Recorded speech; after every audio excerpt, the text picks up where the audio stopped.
Company lease చివరి భాగం. మళ్ళీ సునీత నవ్వుతూ అంది, నీకోసం బెంగ పెట్టుకుందేమో, నేను స్నానానికి వెళ్ళాలి అని రాజేష్ లేచిపోయాడు. సునీత ఇంకా పూర్తిగా ఇంట్లో అడుగు పెట్టకుండానే రాజేష్ మొదలుపెట్టాడు. నీకు ఈ కంపెనీ లీజ్ వ్యామోహం ఎలా పట్టుకుందో తెలియటం లేదు.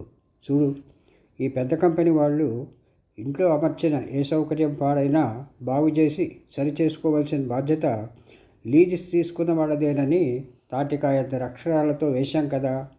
అది వదిలేసి ఏది పాడైనా వెంటనే వాళ్ళే సరిచేసుకుంటారట, కానీ బిల్లు మనకు పంపుతారట. మనం వారం రోజుల లోపల ఆ బిల్లు డబ్బు వాళ్ళకి పంపించాలట. సరే, వీళ్ళని కూడా మన లిస్టులోంచి తీసేద్దాం. అది కాదు సునీత, కంపెనీలకు ఏవి కొమ్ములు మొలవలేదు, వాటిని నడిపేది కూడా వ్యక్తులే కదా. సరైన మనిషి తటస్థపడితే అతనికి ఇల్లు ఎందుకు లీజుకి ఇవ్వకూడదు అన్నాడు. వద్దు రాజేష్, కంపెనీ అయితే ఏదో కొంత రక్షణ ఉంటుంది. అభిప్రాయ భేదాలు వచ్చినప్పుడు ఒక్క వ్యక్తి బాటే చెల్లడం అరుదుగా జరుగుతుంది. ఎలా అనుకుంటున్నావు? కంపెనీ పెద్దని కాదని అతనికి వ్యతిరేకంగా చేయడానికి క్రింద వాళ్ళు ఎవరికి దమ్ములుంటాయి అన్నాడు రాజేష్. నీ కంపెనీలో నువ్వు సర్వస్వతంత్రుడు కాబట్టి అలా మాట్లాడుతున్నావు.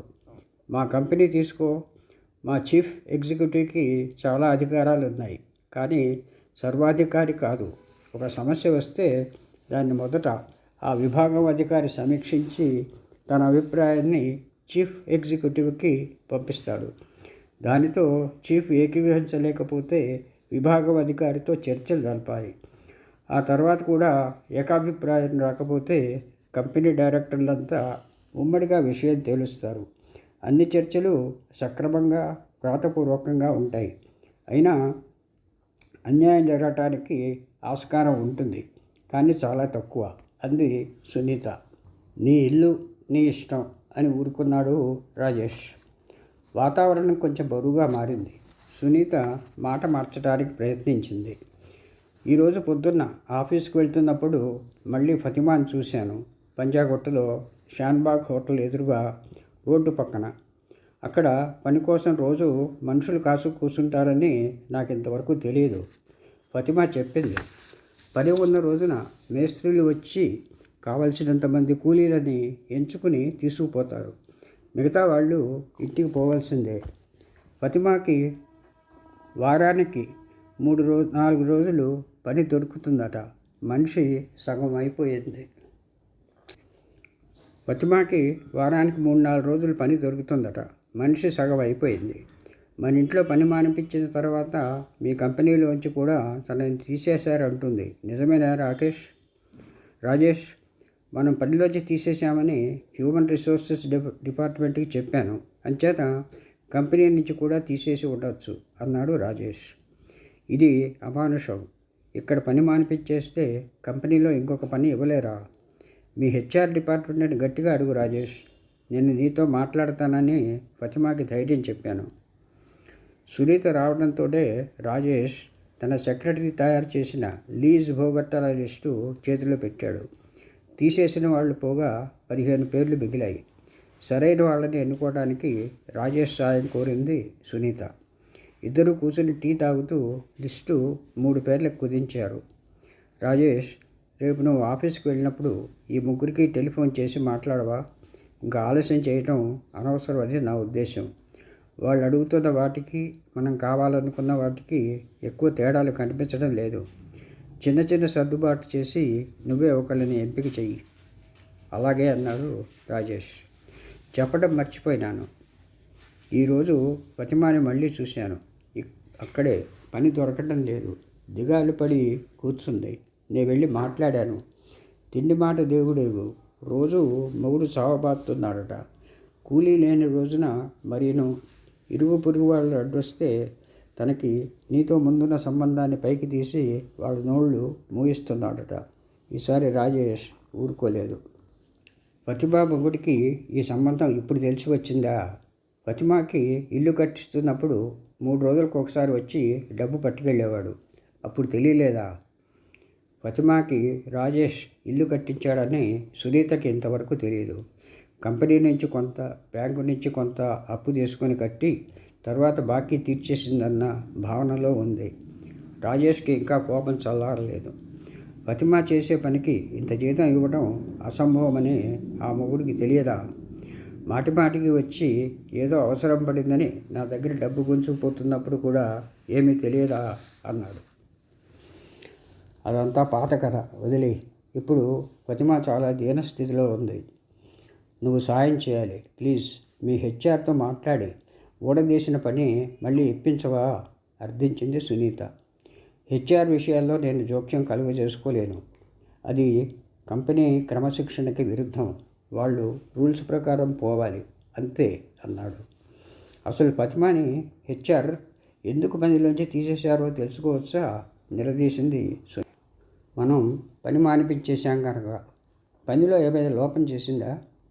చూడు సునీత, మళ్ళీ ఆ విషయాలన్నీ కెలక్కు. ఫతిమాని పనిలోంచి వెళ్ళగొట్టమని గొడవ చేసి సాధించింది నువ్వు. మన ఇంట్లో పనిలోంచి తీసేయమన్నాను కానీ కంపెనీ పనిలోంచి కాదు. తీసేసి ఎక్కడ పెట్టుకోవాలి? మీ ఆఫీస్లో. అక్కడేం చేయగలదు? ఏదో ఒకటి. ఫతిమా పని ఎందుకు పోయిందో, ఎలా పోయిందో నీకు తెలుసు. తన తప్పు లేదని తెలుసు. దానికి నువ్వెందుకు బాధ్యత తీసుకోవట్లేదు? ఫతిమాకి ఇవ్వవలసిన దానికంటే ఎన్నో రెట్లు ముట్ట చెప్పాను. అది చాలు. ఇప్పుడు ఎలా బతుకుతుంది? మన ఇంటికి వచ్చినప్పుడు ఫతిమా ఎలా ఉండేదో జ్ఞాపకం తెచ్చుకో. మామూలు పని మనిషి. అందలం ఎక్కించింది మనం. తిరిగి తనకి సరిపోయే పని చూసుకోవచ్చు. మనం అనుకో. అందలం ఎక్కించింది నువ్వు. తనని ఉబ్బేయడం కోసం మామూలు పని మనిషికి పైమెట్టు అలవాటు చేశావు. ఇప్పుడు నీ అక్కర తీరిపోయిందని చేతులు దులిపేసుకుంటున్నావు. ఫతిమా తిరిగి పని మనిషిలా బతకలేదు రాజేష్. నన్ను ఇప్పుడు ఏం చేయమంటావు? మీ కంపెనీలో ఏదైనా పని చూపించు. మల్టీనేషనల్ కంపెనీలో మేనేజర్గా పనిచేస్తున్న నువ్వే ఇలా మాట్లాడటం చోద్యంగా ఉంది. ఫతిమా చదువుకి సంస్కారానికి ఇంత జీతం ఇచ్చి ఏ కంపెనీ అయినా పని కల్పించగలదా? ఇంతకుముందు మీ కంపెనీయే చేసింది కదా. అలా ఎందుకు జరిగిందో నీకు బాగా తెలుసు. ఆఫీసులో అందరి కళ్ళ ముందు కాకుండా ఇక్కడ మన ఇంట్లో కనుక ఎవరూ పట్టించుకోలేదు. లేకపోతే ఎన్ని అనర్థాలకైనా దారి తీసేది. పోనీ జీతం తగ్గించి చిన్న పని జీతం తగ్గిస్తే ఎంతమందికి జవాబు చెప్పుకోవాలో ఆలోచించు. హెచ్ఆర్కి, తోటి పని వాళ్ళకి, ట్రేడ్ యూనియన్లకి. ఈ పరిస్థితుల్లో ఫతిమా ఆఫీసులో అడుగు పెడితేనే అందరూ చెవులు కొరుక్కుంటారు. కోరి గుట్టు రచ్చకెక్కించుకోవటం అవుతుంది. నీ పరువు కాపాడుకోవటం కోసం నీకింత చేసిన ఫతిమ ఎలా పోయినా పర్వాలేదన్నమాట.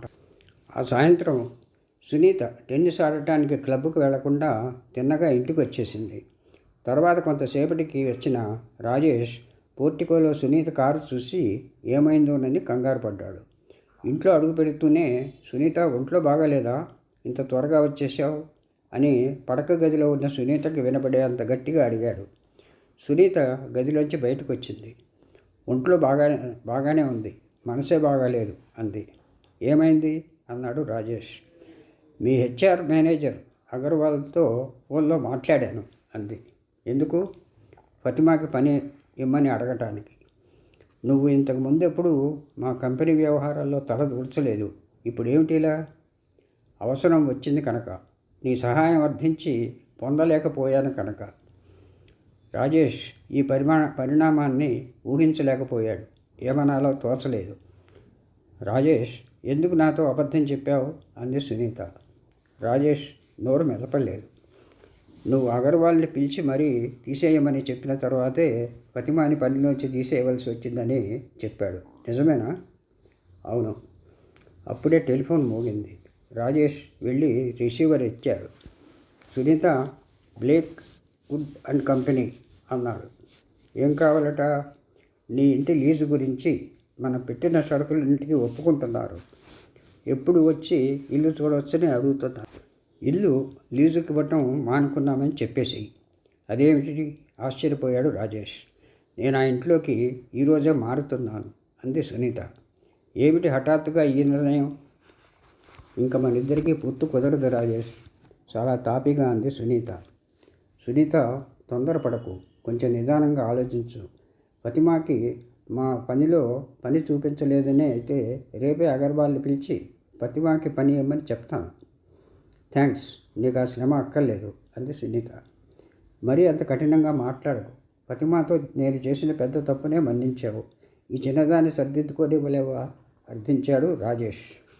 ఆవేశం చల్లారిపోగానే నీ వంచన నన్ను అంతగా బాధపెట్టడం మానేసింది. రాజేష్, భార్యాభర్తల మధ్య ఉండాలనుకున్న కట్టుబాటు సడలం నుంచి పెద్ద ఉపద్రవం ఏమీ ముంచుకు రాలేదనిపించి సర్దుకుపోగలిగాను. కానీ ఇప్పుడు నీ ప్రయోజనం కోసం ఫతిమా ఉద్యోగాన్ని ఊడపీకించి తన బ్రతుకు తెరువుకే ఎసరు పెట్టడం నన్ను అమితంగా భయపెడుతోంది. ఎంతటి అన్యాయానికైనా ఒడిగట్టగల సమర్థుడిలా కనిపిస్తున్నావు. నేను తట్టుకోలేను అంటూ సునీత పడక గదికి దగ్గరికి వెళ్ళి లోపల పనిచేస్తున్న ఫతిమాని అడిగింది. ఫతిమా, సామాను ప్యాకింగ్ చేయటం అయిపోయిందా? ఫతిమా ఎక్కడి నుంచి వచ్చింది అన్నాడు రాజేష్. అగర్వాల్తో మాట్లాడిన తర్వాత నేనే వాళ్ళ ఇంటికి వెళ్ళి పిలుచుకుని వచ్చాను అంది సునీత.